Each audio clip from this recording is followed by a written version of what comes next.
जय श्री गणेश। ओम नमः शिवाय। जय माता रानी। जय भैरवनाथ। दर्शकों, आपका हार्दिक स्वागत है आपका अपना चैनल शिव शक्ति मात्र छाया परिवार में। दर्शकों, आज का विषय है कन्या लगन के बारे में। हाँ, एक बात जरूर कहना चाहूंगा कि अगर आप चैनल पर पहली बार आए हैं तो चैनल को सब्सक्राइब करना बिल्कुल ना भूलें, जिससे आपके पास समय समय पर नोटिफिकेशन आ जाए। वो आप वीडियो शिव शक्ति माता छाया परिवार की देख सकते हैं। और अगर आपका ज्योतिषीय से संबंधित कोई सवाल है, कोई क्वेश्चन है, तो हमारे इस नंबर पे आप संपर्क कर सकते हैं 90 12 95 17 57। ठीक। कन्या लगन में कौन सा रत्न धारण करें जिससे जो है हमारा भाग्य, हमारा शरीर, ठीक है, हमारी विद्या भाव, हमारी संतान भाव मजबूत हो। तो कन्या लगन में जो कन्या लगन के जो स्वामी होते हैं वो होते हैं श्री बुद्धदेव। और बुद्धदेव यहाँ पर, बुद्धदेव के पास चूंकि 2 राशि हैं, तो वो आपके लगन के भी स्वामी होते हैं और आपके कर्मेश भी होते हैं। ठीक है, तो लगन के भी स्वामी हो, कर्मेश भी हैं, तो इसलिए जो है अगर आप लगन को जैसे मजबूत करते हो तो आपका कार्य क्षेत्र और जो आपका काम करने का क्षेत्र है वो भी बहुत मजबूत हो जाता है। तो उसके लिए आपको क्या करना है, आप पन्ना रत्न धारण करें।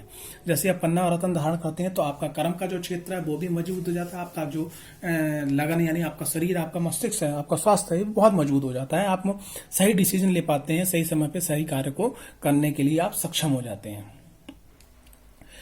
अब बात करते हैं दूसरे पंचमेश की। तो पंचम भाव में जो राशि आती है वो आती है आपकी श्री शनिदेव की, यानी कि शनिदेव की पंचमेश शनिदेव भी हैं और पंचमेश के बाद में षष्ठेश भी हैं, क्योंकि शनिदेव के पास आगे पीछे एक राशि है, यानी पहली राशि उनके पास मकर है, दूसरी राशि उनके पास कुंभ है। ठीक है, तो मकर इनकी साधारण राशि है और जो कुंभ जो है इनकी मूल त्रिकोण राशि है। तो जैसे यहाँ पंचमेश को मजबूत करते हैं, पंचमेश को मजबूत करने के लिए आप जो है नीलम धारण कर सकते हैं, नीली धारण कर सकते हैं। लेकिन यहाँ पर एक चीज देखना अति आवश्यक है कि अगर मान लिया शनिदेव यहाँ पर आपके मेन मतलब मेष राशि में नीच के होते हैं, यानी कि मेष राशि में अगर नीच के होते हैं तो सोच समझ के नीलम को धारण करना चाहिए। अगर पराक्रम भाव में भी बैठे हुए हैं शनिदेव तो भी थोड़ा सोच समझ के धारण करना चाहिए। या अगर आपके मान लीजिए सिंह राशि 12वें भाव में अगर शनिदेव यहाँ विराजमान है तो भी थोड़ा सोच समझ के आपको नीलम या नीली धारण करना चाहिए। यहाँ पर आपको जो है विशेष रूप से अगर कोई आपका कन्या लगन है और आपको जो है नीलम कोई सजेस्ट कर रहा है या नीलम या नीली कोई सजेस्ट कर रहा है, तो यहाँ पर ये बात कुछ विशेष ध्यान रख लीजिएगा कि एक तो पराक्रम भाव यानी वृश्चिक राशि, दूसरी आपकी अष्टम में जो राशि आ रही मेष राशि, और तीसरी द्वादश भाव में जो राशि आ रही सिंह राशि। अगर यहाँ पर शनिदेव विराजमान है तो थोड़ा सोच समझ के आप नीलम को धारण करिएगा। ठीक। अब बात करते हैं कि अगर हम यहाँ नीलम रत्न धारण करते हैं तो एक तुम्हारा पंचमेश मजबूत होता है और दूसरा षष्ठेश। षष्ठेश स्थान होता है रोग ऋण शत्रु और कंपटीशन का। तो आपकी जैसी बुद्धि बढ़ेगी, जैसी विद्या बढ़ेगी, तो भैया ये कंपटीशन और ये सब चीज आप क्वालिफाई कर लोगे। और जैसे ही यहाँ पर आप जो शनिदेव का स्टोन धारण करते हो, अगर कोई स्त्री या संतान प्राप्ति में उसको दिक्कत हो रही है तो संतान प्राप्ति में उसको मदद प्राप्त हो जाएगी। ठीक है, अगर कोई पुरुष है तो उसकी जो संतान है वो जो कहना नहीं मान रही है, वो सही रास्ते में नहीं चल रही है, ठीक है, तो संतान से प्रति जो भी चिंताएं हैं वो यहाँ पर समाप्त होती हैं। आप जो है नीलम रत्न धारण कर सकते हैं। अगर कोई स्टूडेंट लाइफ में है तो उसकी जो बौद्धिक क्षमता है वो बढ़ जाती है पढ़ने की, यानी कि जैसे मान लिया कोई व्यक्ति कोई लेसन याद करता है लेकिन समय पे याद नहीं हो पाता, तो वहां पर जो है मजबूती शनिदेव आपको प्रदान करते हैं जब अगर आप नीलम या नीली धारण कर सकते हैं। उसके बाद में आपके भाग्येश में यानी भाग्य में जो राशि आती है वो वृष राशि आती है और वृष राशि के जो स्वामी हैं वो है शुक्रदेव, यानी वृष राशि के स्वामी शुक्रदेव हैं।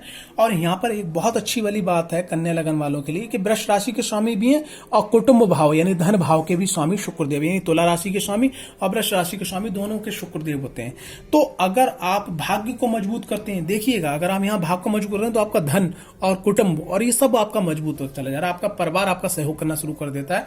तो सबसे अगर मैं यहाँ पर बोलना चाहूँ, सबसे पहले अगर कन्या लगन वालों को कोई रत्न का धारण करना हो तो वो शुक्रदेव का धारण करें, उसके बाद में बुधदेव को, उसके बाद में शनिदेव का रत्न धारण करें। लेकिन शनिदेव के रत्न में बस यही बात ध्यान रखिएगा कि 8वें घर में जो राशि मेष है, 12वें घर में जो राशि जो आपकी सूर्य की राशि श्री मतलब पंचम में जो सूर्य की राशि 5 नंबर यानी सिंह राशि है, और पराक्रम भाव में जो वृश्चिक राशि है, यहाँ पर अगर शनिदेव है तो सोच समझ के आप नील रत्न धारण करें। तो जैसे आप भाग्यश को मजबूत करते हैं तो भाग्यश को मजबूत करने के लिए आप हीरा, ओपल, जर्किन तीनों में से कोई भी रत्न धारण कर सकते हैं। टॉप क्लास हीरा रहता है, हीरे से थोड़ा सा कम प्रभाव ओपल का रहता है और जर्किन जो है थोड़ा निम्न स्तर में आ जाता है। ठीक है, तो आप जो है धारण कर सकते हैं। इसके संग संग अगर आप कवच को धारण करना चाहें, आपने स्टोन धारण कर रखे, लेकिन आप सोचते हैं कि कम समय में ज्यादा काम हो और उसके बाद में आपकी बौद्धिक क्षमता भी बहुत तेजी से कार्य करे, तो आप कवच धारण कर सकते हैं भगवती कवच। भगवती कवच धारण करने से आपका लगन, आपका धन भाव, आपका जो है पंचमेश, आपका षष्टेश, आपका भाग्येश और आपका कर्मेश, ये इतनी तेजी से पावरफुल हो जाते हैं कि आप समय रहते ही सब कामों को समाधान कर देते हैं और सभी समस्याओं का समाधान निकालने के बाद आप विजय को प्राप्त करते हैं, यानी कि आप सफलता को प्राप्त करते हैं। उसके बाद में बात करते हैं कि अगर कन्या लगन वाले मुख्य रूप से अगर किसी की आराधना करना चाहें, तो कन्या लगन वाले मुख्य रूप से अगर आराधना करना चाहें तो भगवान श्री गणेश की आराधना कर सकते हैं, क्योंकि भगवान श्री गणेश जो है बुद्धि के देवता माने जाते हैं और आपके कुंडली के जो मुख्य स्वामी हैं, यानी जो आपके लग्नेश और जो कर्मेश हैं वो बुद्धदेव हैं।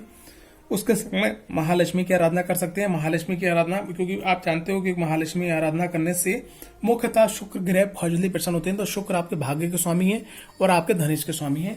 उसके संग में आप जो है शनिदेव की आराधना कर सकते हैं। शनिदेव की आराधना करने से क्या होगा कि आपका ज्ञान का जो क्षेत्र है, संतान का जो क्षेत्र है, वो सफलता प्राप्त करेगा और रोग ऋण शत्रु और कंपटीशन में आपकी विजय होगी, रोग ऋण शत्रु शांत होंगे।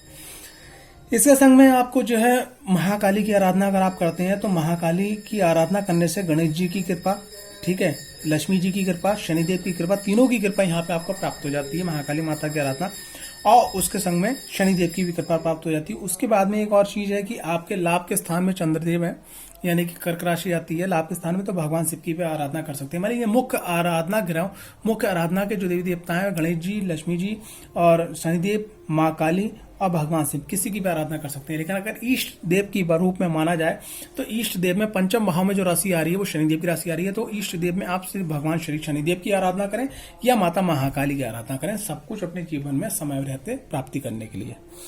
आशा करता हूँ ये वीडियो आपको अच्छी लगी होगी। अगर वीडियो अच्छी लगी है तो कमेंट्स में ओम नमः शिवाय लिखना ना भूलें। कोई सवाल है तो हमारा ये नंबर है, इस पर आप संपर्क कर सकते हैं।